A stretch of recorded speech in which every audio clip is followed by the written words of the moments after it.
Welcome back to my channel!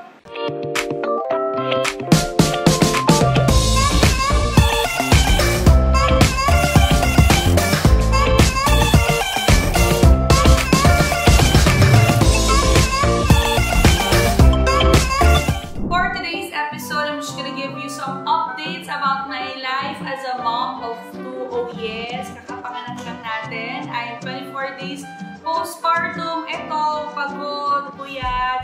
Most especially kami ni Daddy Rojun, sobrang hands-on talaga namin kay baby Isabella. And right now, I'm also exclusively breastfeeding my daughter Isabella.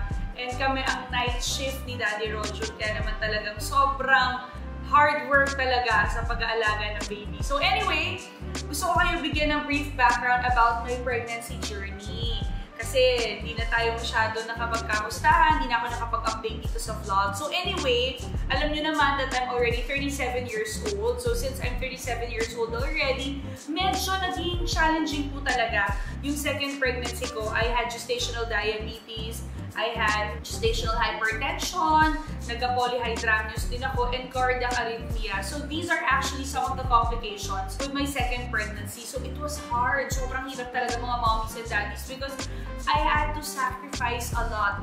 Grabe, diba pag buntis ka, ang hirap, like maintaining low sugar or maintaining low blood pressure. I was on a strict diet. Alam niyo ba, all throughout my pregnancy journey talaga, yung pagkain ko it was delivered and prepared by a licensed dietitian.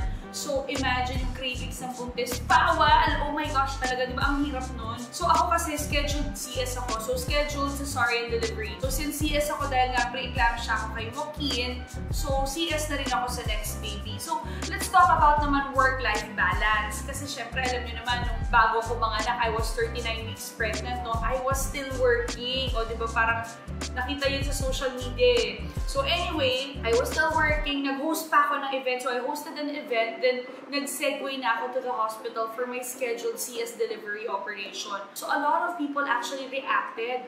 But with the guidance of my doctors, my OBGYN, my pediatrician, endocrinologist, cardiologist, and some series of tests to check my cervix, they all allowed me to work. Kasi nga maraming nagtanong ng mga tao na, uy, pwede pa ba mag-work? 39 weeks pregnant ka na. So, ang dami mga nag-react. So, a lot of people are actually wondering on why do I work so much? Bakit ba ang workaholic mo, Miss Dayan? So, ang dami nagtatanong, bakit ba workaholic si Mommy Dayan? Well, kasi ang explanation ka naman doon, besides the income, savings, and it could actually also help my family, I work to glorify, praise, and worship God through my God-given talent. Alam niyo yun, I want the Lord to use me as His instrument, to be the channel of His blessings to others. Diba, ang sarap sa pakiramdam na nakaka-share ka ng blessings through God's given talent or through the talent na binigay sa'yo ni Lord. So, kaya naman at an early age, I already started working. O teka, bago ko muna i-share sa inyo yung mga naging trabaho ko dati, yung work experience ko, eto muna ang i-share ko sa inyo. While I was scrolling through my feed, I saw this ad. Job! Talk to us! Find job! Talk to us! Bagus job! Trabaho! Promotion! Magandang sahod! At benepisyo! Trabaho! Promotion! Magandang sahod! At benepisyo! Trabaho! Send to boss! Bagus job! Find job, talk to boss. Eto ang bago kong discovery. It's called Boss Job. It's actually an AI job hiring platform for professionals. So, scrolling through this platform, nakita ko na grabe, sobrang advanced niya. Kasi it allows you to connect and chat directly to the decision makers ng company na ina-applyan mo. Alam niyo ba, sa tagal ko nung nagtatrabaho, I've been working for so many years now, parang first time ako talaga nakarinig ng platform na boss na agad ang kausap mo. O diba, ang galing. So meaning, mas nagiging efficient ang hiring platform nila because they can provide speedy communication between the employer and ikaw na nag-a-apply. So find job, talk to boss talaga. Napakagaling ng platform na to kasi naalala ko when I was 19 years old, when I entered show business, ang unang trabaho ko po ay voice-over talent and wala kaming maaasahan na ganitong klaseng app na makakapilit, makakahanap ka ng magandang trabaho na talagang gustong-gusto mo or magiging masaya ka. O, tingnan nyo to.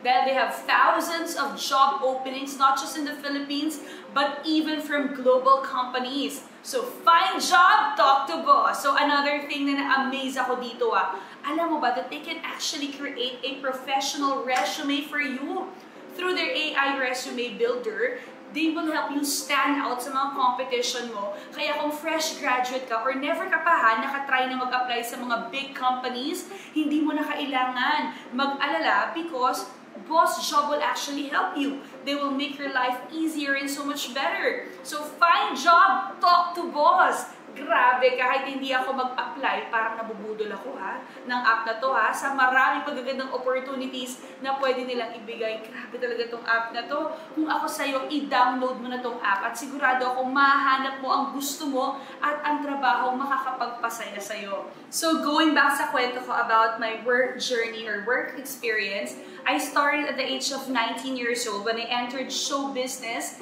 and my first job was a voice-over talent for Studio 23. Yung second job ko naman was a job reporter for Studio 23's What's Up, What's Up. So, syempre, since nasa ABS-CBN na ako, hindi pinalagpas na Direct Edgar Mortiz siya po nakadiscover sa akin, and he asked me to join Let's Go, my first youth-oriented show. And then after that, Direct Johnny Manahan asked me to sign for Star Magic naman. Kaya naman yan po, ang fourth job ko ay bilang artista. So as an actress, marami din po ako naging teleserye sa ABS-CBN, and my usual roles were kontrabida, friend, sister, supporting roles. Pero I also landed mga lead roles naman, pero sa mga movies naman. So anyway, year 2012 when my mom passed away, so I wanted, I was looking for a more stable job. So I tried my luck with a network. It's PTV4, it's a government channel since I graduated from Miriam College and took up AB Communication Arts. So during this time, gusto ko magamit yung course ko. Or naghahanap ako ng trabaho na anything related with communication arts. So yun nga, happy ako because my fifth job was a segment reporter for PTV4. So may segment kami doon which actually tackles yung mga different projects and programs of the different government agencies. So yung sixth job ko naman was a TV host and showbiz reporter. For the morning show, ito po ang Rise and Shine Pilipinas. So bilang artista, I also shifted. So nag-e-explore ako ng time na yan. So seventh job ko naman is a news anchor. So this job actually requires a lot of dedication and commitment.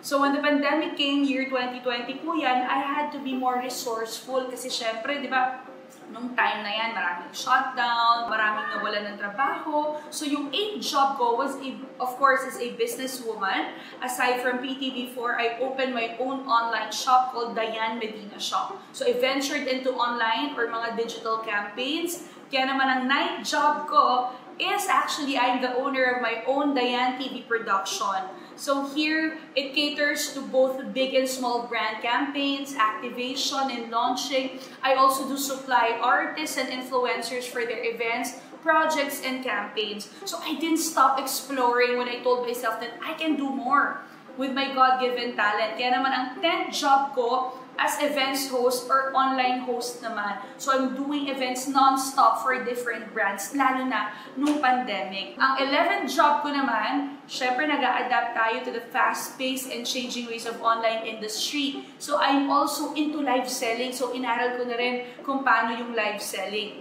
Kaya naman ang 12th job ko naman, nag-check rin ako, nag-explore naman ako into real estate business. So, ang ginagawa namin mag-asawa, kami ni Daddy Rojo, we buy properties and we turn it into rental or Airbnb properties. And my 13th job, syempre, is lector commentator. I work and serve for the Lord every Sunday. So, this is the most important thing for me. This is my ultimate priority is our Lord Jesus Christ. That's why I make sure na lahat ng mga binigay sa akin talent, lahat nakakapag-give back ako sa ating Panginoong Diyos. And lastly, my 14th job is being a mom to Isabella. This is the best job in the whole world, ang pagiging isang nanay. So sa dami po ng trabaho na pinasok ko, alam ko, kaya-kaya nyo rin po yan. At syempre, I hope na-inspire din kayo sa mga nag-experience ko about my work. At sana po, magamit nyo ang boss job para matulungan kayo makamit lahat ng dreams and goals nyo in life.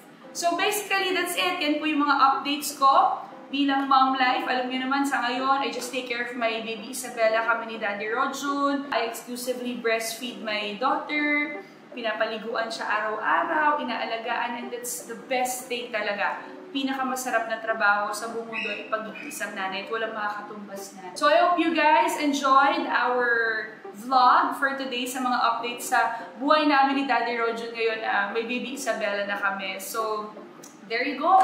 Thank you, Lord, for all the blessing, and sana makatulong sa inyo itong vlog na to. So guys, make sure, don't forget to like, share, and subscribe. Till my next vlog. Bye!